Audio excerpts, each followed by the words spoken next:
अच्छा, saying no is, I would say, yeah, you shouldn't say no all the time, but no is, no बोलना सीखना और no सुनना सीखना दोनों बहुत ज़रूरी है। But may be not like in the sense कि नो, मतलब आप हर बात पे नो ना कहें बच्चे को।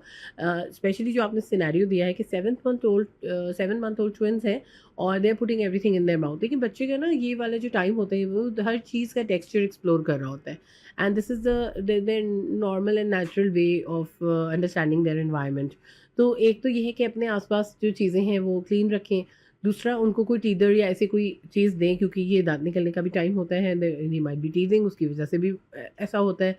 तो आपको 2-3 तो एनवायरनमेंट में चीज़ें ऐसी देनी पड़ेंगी जिस that they can chew on, और that they can easily put in their mouth. और बाकी चीज़ों को क्लीन रखें ताकि आपको इतना ज़्यादा एक पैरानोया होने लगता है बच्चा जब मुँह में डालता है चीज़ें।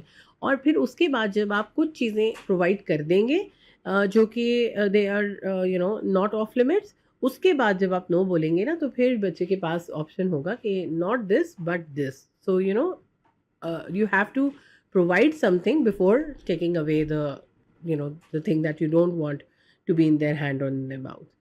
So that will be more logical for the child कि मुझे कोई और चीज़ मिल गई, I am not supposed to chew on this, but I when I need feel the need to do that, तो मैं मेरे पास कोई और चीज़ अवेलेबल है।